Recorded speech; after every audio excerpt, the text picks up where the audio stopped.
the Linda Vista Community Hospital located in Los Angeles, California. Linda Vista Community Hospital is a former hospital located at 610 30 South Street, St. Louis Street in Los Angeles, California. Now it's in the Boyle Heights neighborhood. The hospital was originally constructed for employees of the Santa Fe Railroad and called the Santa Fe Coastlines Hospital. Now the hospital gained notoriety as one of America's most haunted hospitals, originally treating gang violence victims in the 1970s and 1980s. The hospital closed in 1991. After its closure, the hospital became a very popular filming location for productions, including films, TV shows, and music videos. It has also become the subject of several paranormal investigations. Now, the hospital was sold in 2011 and converted into a low-income senior living facility called Hollenbach Terrace in 2015. Linda Vista Community Hospital is widely known for its alleged hauntings. Many visitors have reported hearing footsteps, moaning, and groaning even after the hospital was closed down. Some claim to have seen shadowy figures moving around the premises, especially in the emergency rooms. Now, a ghostly figure resembling a doctor pacing the corridors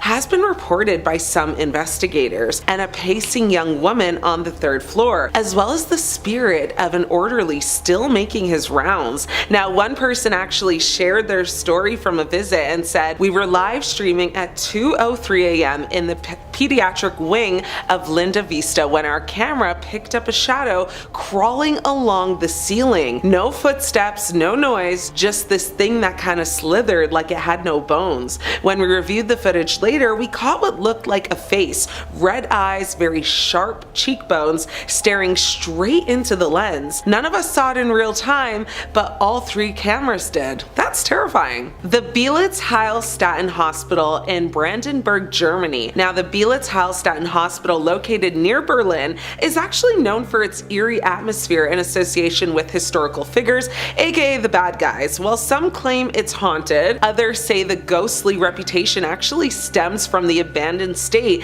and the echoes of the past. Now, the hospital's history includes use as a sanatorium, a place for war officials, and later a Soviet army hospital. Now, Belitz-Heilstatten was a large hospital complex with a very long history, including periods of a tuberculosis sanatorium and location for notable figures, and the building's abandoned state and the stories surrounding its past have contributed to a sense of unease and a claim of it just being haunted. Now, Belitz has a reputation for its wild World War II era history and neurological experiments. Now, there's a local legend of a ghost named Schleicher von Belitz, hope I'm pronouncing that right, who is said to have roamed the halls in the late 90s as well as the early 2000s, deterring vandals and misbehaving kids. Now, this legend adds to the overall eerie atmosphere of the site. One person actually shared a story on Reddit and said, "What we caught on tape was something deeper. In the surgical ward, we heard knocking from behind sealed walls.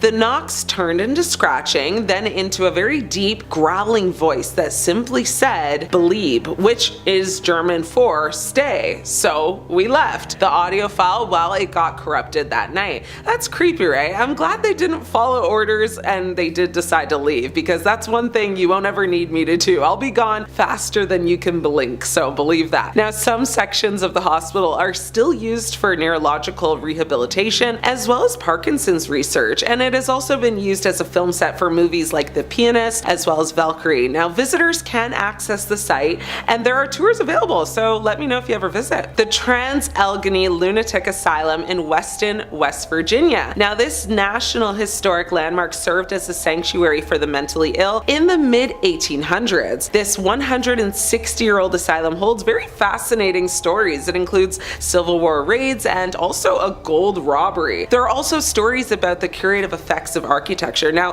the efforts of determined individuals helped better the lives of the mentally ill. Now, the Trans-Allegheny Lunatic Asylum, now widely considered one of the most haunted destinations in America, America, it actually operated from 1864 all the way to 1994. Although it was designed for 250 patients, about 2,400 were actually crammed in there, and they were treated very poorly. Now, ghost hunts of this massive building run year-round, and one person shared their experience there. He said when he visited for a tour, he expected to be joined by, hardcore paranormal investigators, kind of weighed down with camera gear and digital recorders, but it wasn't like that at all. He said, we broke into smaller groups, spending 2 hours on each of the asylum's 4 floors before rotating. Our tour guide told us about some of the hospital's better known spirits, including a little girl named Lily who was born in the asylum, a man named Jesse who actually passed away of a heart attack in a bathtub, Civil War soldiers, as well as a patient who was kind of unalived brutally by his roommates. Now, he said the hospital is so vast that it was easy to end up alone despite, the dozens of other people wandering around. It was also easy to feel lost amid the maze of hallways and patient rooms, covered in peeling paint. He said we were filming a kind of lights out challenge inside the women's ward. He said at 3:14 a.m., a camera set up in the hallway caught a figure walking backwards in complete silence. When we tried to enhance the image, its face blurred like static, but the eyes, pure black, stayed very clear. Now, paranormal experts later told them that what they saw was a shadow parasite. He continued to say by 4:30 a.m., he's like, I was ready to go. He said, as I drove away, I thought about whether I actually believed what I saw. He said, I've always been fascinated by ghosts, but am I convinced they exist? Honestly, not sure. There's actually a lot of stories from this hospital, so search it up on Google if you're intrigued. The Rolling Hills Asylum in East Bethany, New York. Now, one of the most haunted locations in the whole of United States. It was established in 1827. The Rolling Hills Asylum, or the Genesee County Poorhouse, which was originally a working farm, soon became a refuge for some of society's less fortunate. So widows and orphans mingled with the mentally ill, and the unclaimed passed on were actually buried on the property. With over 1,700 documented demises and hundreds not recorded, it's no wonder, Haunted North America rated it as the second most haunted site in the United States. Often resembling a reformatory, a poorhouse often housed orphan children, families, destitute elderly, physically handicapped, mentally unstable, morally corrupt, even criminals. Now, these institutions were situated on the grounds of a poor farm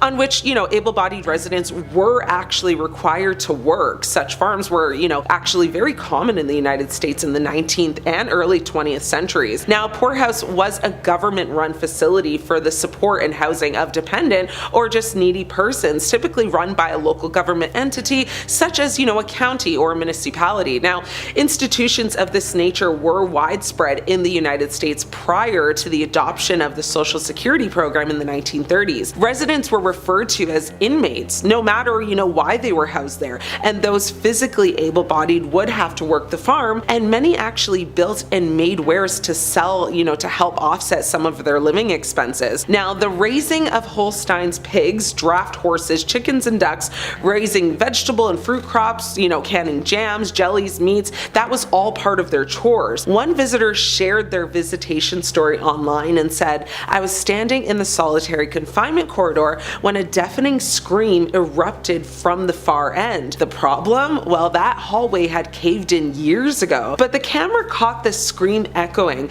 bouncing unnaturally as if it came from inside our own equipment. The audio waveform even shows a second, much deeper voice overlapping the scream, like something was inside of her. Well, as creepy as that is, I bet some of you would still like to visit, am I right? Well, there's an upcoming event on June 4th. It's about 5 hours and it costs about $600. So if you've got the nerve, the time, and the money, check it out and thank me later. The Waverly Hills Sanatorium. Now, Waverly Hills Sanatorium, located in Louisville, Kentucky, was open to house the growing number of tuberculosis patients. Due to a lack of medical knowledge at the time, patients were kept outside year-round for fresh air, and many had their lungs surgically removed. It is known as one of the most haunted places on Earth, with countless reports of paranormal activity. One person actually shared their experience working there and said, I worked in the sanatorium for a while, and a lot of residents always, claim to hallucinate either small dogs or, either eating ice cream before they pass away. It's always facility specific too. This place I worked at, I've had about 6 or 7 residents claim to see a little girl eating ice cream and then they pass on later that night. That seems too coincidental for me, right? The Trans-Allegheny Lunatic Asylum, now home to the WV Lobotomy Project, the psychiatric hospital was originally built for 250 patients, but the population rose to over 2,000. Conditions were atrocious and many patients, suffered. Since closing its doors, maintenance staff have reported ghosts as well as other paranormal sightings. Numerous stories and reports of ghostly phenomena have been associated with the asylum. Some of the more prominent stories include a little girl named Lily who is said to roam the halls,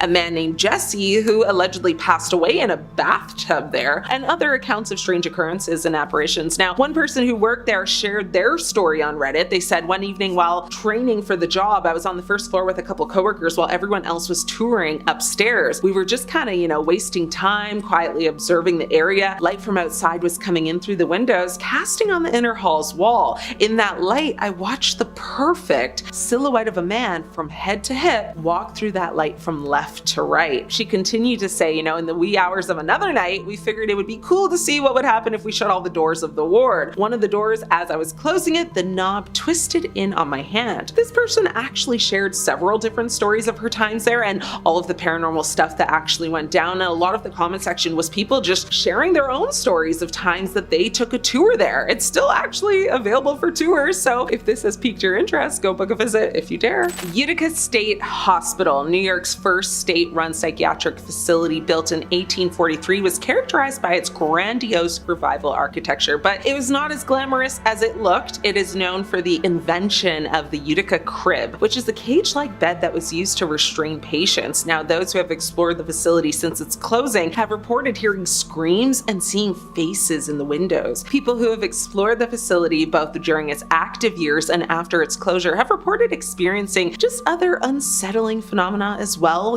that is basically unexplainable. One visitor said they went and heard nothing but weeping and sobbing, which is a common thing apparently. Most people have heard this as well. Now, most have said this place just feels like lingering spirits, and have felt kind of hands brush against them. Most people said they were skeptics before visiting Utica, but now they are full-blown believers. The Danvers State Hospital, built on the same grounds where the Salem witch trials occurred, Danvers State Hospital possesses a very rich history of paranormal lore. It was originally intended to treat the mentally ill with respect and compassion, but this facility quickly became overcrowded and conditions deteriorated. It is said that Arkham Asylum from Batman was based on this institution. Now, the hospital's history of mistreatment, neglect, and trauma is believed to have left a very lasting impact on the land. Even in passing, the patients were not treated with dignity, with many headstones only having numbers instead of names. Now, the immense suffering of the patients is thought to have lingered, contributing to the ghostly activity there. Visitors report a variety of paranormal experiences like screaming, banging, and crying, apparitions and disembodied voices, particularly in the cemeteries there. Now, deep black shadows and grayish mists there also. Many people have said just an overall sensation of being watched or followed. The 2 cemeteries on the property are considered hotspots for paranormal activity, with apparitions and voices just being the most common reports there. Elton Mental Health Center. Now, the Elton Mental Health Center in Illinois is the only facility on this list still in operation today. Once home to cold water treatment, electroshock therapy, and lobotomies, this hospital is notorious for its mistreatment of patients. Like many other hospitals of the time, the hospital was also a working farm. It was believed that the work and responsibility was necessary in the treatment of mental health crises. Now, Alton State Hospital became well known for its gorgeous grounds. Patients were allowed to care for the cattle and other animals and plants, which included a well-stocked fish pond, apple orchard, and even tobacco crops. Now, one patient even grew peanuts, which they then sold in Upper Elton. Now, in 1918, the hospital recognized the need for an attached cemetery for those who passed away and were unknown or unclaimed. Later, though, the hospital was even used to house, shell-shocked soldiers coming home from the horrors of World War I. Elton State Hospital earned a reputation, though, for mistreating patients, subjecting them to crude treatments that sometimes lasted hours or even days. Considered cutting-edge treatment at the time would be labeled as torment today. Now, in modern times, many people, have reported paranormal interactions, including 2 nurses who heard a voice whispering to them in the same spot. Staff and visitors report hearing hearing unusual sounds, disembodied voices, slamming doors, and nurses on duty reported hearing a quiet voice that asked them, "Who is that?" Others report the sensation of just being touched, and one photo even showed a bright orb with a vision of a man's face in agony. So while the facility, is still operational today, ghost investigators who managed to visit are told by spirits to get out, promptly being pushed out of the room. Rolling Hills Asylum, located in upstate New York, Rolling Hills Asylum was originally known as the Genesee County Poor Farm. Established in 1827, the Genesee County Poorhouse, originally a working farm, soon became a refuge for some of society's less fortunate. Widows and orphans mingled with the mentally ill, and the unclaimed passed on were buried on the property. With over 1,700 documented demises and hundreds not recorded, it's no wonder, Haunted North America rated it as the second most haunted site in the United States. Throughout its history, it's operated as an orphanage, infirmary, sanatorium, and a nursing home. Now, thousands of unmarked bodies are buried here, and the facility has been featured on many TV shows. Today, it is part of the Haunted History Trail of New York State. One person did share their experience visiting on Reddit and said, "My fiance took me on a 6-hour unguided ghost hunt for my birthday at Rolling Hills Asylum. These photos were taken right when we began our investigation at 8:41 p.m. They have timestamps. I was walking down the first floor hallway past the infamous ramps. Out of the corner of my eye, I thought I saw someone peek their head out of a room. I checked in the room assuming it was probably someone else exploring. I was alone. I stopped and snapped some pictures after I reviewed the photos later on in the night and realized I had caught a shadow in the doorway. I saw someone poking their head out. Ooh, that gave me chills." Eloise Psychiatric Hospital. Like Rolling Hills, Eloise Psychiatric Hospital was originally a poorhouse located in Wayne County, Michigan. It grew, to become a massive complex with over 50 buildings. It housed a variety of patients, including those with mental illnesses and chronic medical conditions. The hospital was known for its often very brutal and inhumane treatments, including lobotomies, hydrotherapy, and other methods that are now considered unethical. Ghost stories have plagued its reputation, and human remains have been found in jars on the premises.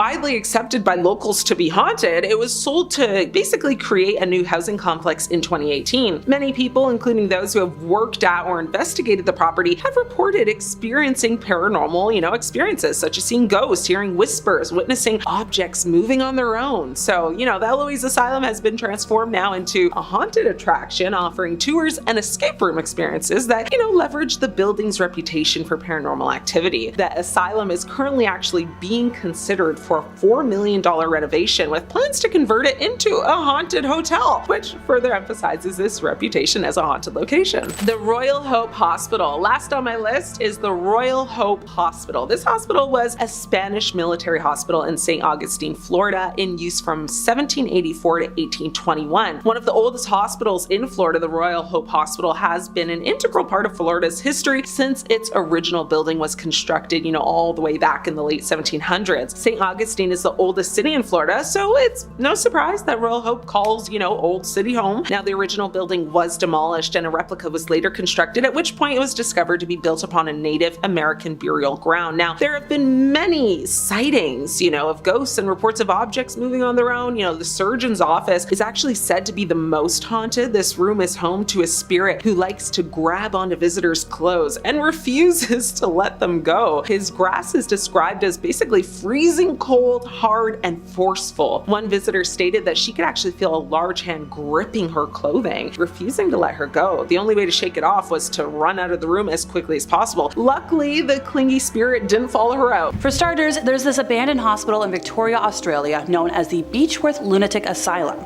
It was originally known as the Erie Mayday Hills Lunatic Asylum. Yeah, it was not great. Why did it open?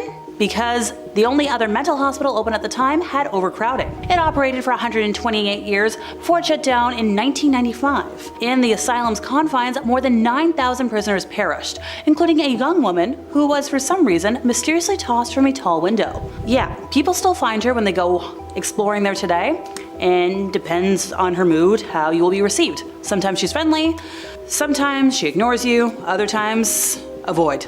Before the owner started providing care for tuberculosis patients, the Tranquil Sanatorium was constructed in 1907 as a farm, and then it became the go-to place for folks with tuberculosis. Around it grew a tiny settlement of the same name, containing lovely gardens, homes, a fire brigade, and a number of facilities. This hospital closed in 1958 and reopened to treat the mentally sick in 1959 until 1983, before it was shuttered for good. So the hospital's priorities way back when included teaching self-care and halting the spread of tuberculosis. The infected were treated with a tight rest schedule, nutritious food, and fresh air. Nursing staff reported seeing patients' face covered in ice on winter mornings because they would leave them outside on porches overnight to try and treat their disease. When good medications were launched in the late 1940s, the hospital's dynamics underwent a significant transformation. At the time, sanatoriums kind of lost their value, and that's when the facility was forced to close down. Patients, though, had a lot of weird stuff going on. They were prohibited from starting their own post offices, and they were encouraged to work for free as a form of therapy. Visitors were not usually able to donate supplies like food, clothing, cash, and other necessities. And in response to objections from families who wanted to keep their loved ones close, 55 patients who were not deemed capable of returning to society were transferred to other institutions when this one closed. Even now, the institution is plagued by bizarre orbs, unexplained feelings of grief and anxiety when you walk on the grounds, and crazy temperature swings. There's the ghost of a nurse who was brutally killed by a patient who likes to hang out and haunt anybody who dares to enter. Many abandoned buildings take on a feeling of malevolence thanks to their decay, but the rotting complex of buildings that was once the Forest Haven Asylum was known as a place of death and awfulness long before it stopped being used. Opening in 1925 to serve residents of the District of Columbia, Forest Haven was initially a beacon of progress and quality in treating young souls who were mentally ill, handicapped, or otherwise unable to function normally in society. With over 30 structures on the 250-acre campus, the inmates were taught job skills in a communal farm colony environment that provided them with essential training and an emotionally empowering sense of community. Well, for the first couple of decades, allegedly. By the 1960s, funding for the sprawling institution began to dry up, and devastating cutbacks began to afflict the asylum. Recreational programs were discontinued, and the staff was reduced and replaced with unqualified employees. As the years rolled by, things got progressively worse as the doctors, nurses, and caregivers began taking out their frustrations on the patients, many of whom were harmed bodily and in other ways, and that's if they were given any attention at all. Eventually, a lot of patients died of neglect and related causes.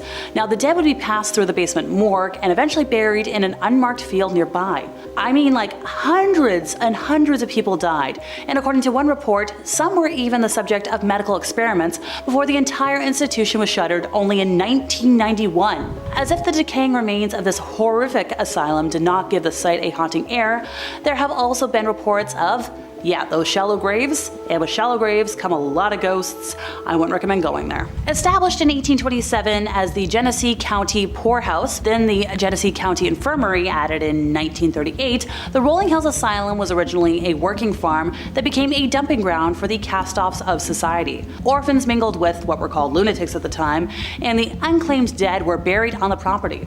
Over 1,700 documented deaths and hundreds of more not accounted for. Known for Class A EVPs, shadow people, doors slamming, and much more, this place is haunted with a capital H. It is allegedly the second most haunted location in all of North America and number 4 in the world. On April 26 of 2008, the Connecticut Paranormal Encounters and Research Team did an overnight public ghost hunt at Rolling Hills. So originally they went on the general public tour, and afterwards watched this short video. Apparently there were about 50 people present during this little tour group, and the team was allowed to hang around afterwards and do their own investigation.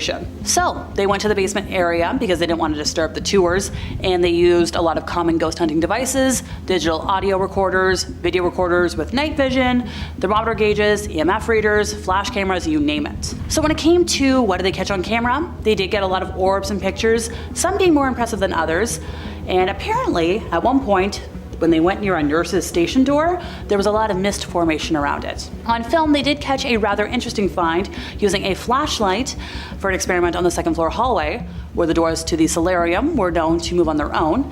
And also, you get a lot of shadows of people standing and walking behind the doors that aren't there. So the folks who were doing the investigating placed a flashlight on the other side of the doors in the solarium while they sat in the hallway to see if they could catch sight of any of these shadows walking about. So there was no way in or out of the solarium other than this door. So after placing that flashlight, they caught a lot of ghosts walking by. And also, the flashlight kept flickering. To note, the flashlight had not had any problems with flickering previously. All the batteries were fresh. This had never happened. They also caught a lot of EVPs with their digital audio recorders. One very impressive one was when one fellow was trying to provoke the shadow people into coming into the hallway, and following a request of being like, "Hey, come on out," they heard back an elderly lady yelling, "You, go away," which they didn't hear that when they were actually recording. This was just afterwards. When they actually arrived at the facility earlier in the day, by the way, one of the team members had felt a dizziness that stayed with them while they were there all day and only went away when they left the area. When they went to go investigate the electrotherapy room, they experienced 2 episodes of sharp pain that lasted approximately 1 minute to the left side of their head and right above the left eye, which is not fun. And it was only in that room. So they returned on another date for a private investigation. Once again, normal day, super chill. Well, they heard a disembodied voice calling out the name of one of their investigators. And 2 other people heard it, and you could hear it on the recorders. They were like, nobody's here to call it this name. When they were investigating a part of the house that had nobody in it, there was a lot of sounds of walking, shuffling around, and when they went to look and find it, nobody was there. And finally for today, built in 1884 on what was then the outskirts of Hamilton, Ontario, Century Manor was the second major structural component of the Hamilton Asylum for the Insane, an institution initially established for the treatment of folks who drank a lot. The story of this manor is an unusually grim one, even for an asylum. Newspaper articles published in the late 19th and early 20th centuries documented at least 9 self-taken lives in the building, as well as several attempts made by inmates who escaped the hospital. This place was also the scene of several strange accidents and horrific crimes. One female patient fell to her death while attempting to escape out a window using a rope made from bed sheets, while another had her skull crushed by a falling elevator. One particularly troublesome male inmate was allegedly harmed by orderlies to the point of death, while another split open the head of the asylum's head baker with a weapon. The staggering number of heinous crimes committed at Century Manor are more comprehensible in light of the appalling state in which the institution was kept. As one former inmate put it in a letter to the Legislative Assembly of Ontario, "Your insane asylum at Hamilton is an outrage to civilization. Wretched vileness is the order of the institution, and more things I can't say." Of all the dramas that unfolded on the stage of this place, perhaps the strangest was a fire that mysteriously broke out on the building's top floor on the morning of August 1st of 1911. Firefighters who battled the blaze claimed that 3 of the inmates, whom they rescued from the burning building, broke away from them and leapt back into the inferno. When the embers finally cooled, firefighters found 8 bodies among the ashes, including somebody who had burned to death in their cell, as well as 5 men huddled together in a small room. The historic building shut its doors for good in 1995 and has sat empty ever since, with a lot of ghost stories.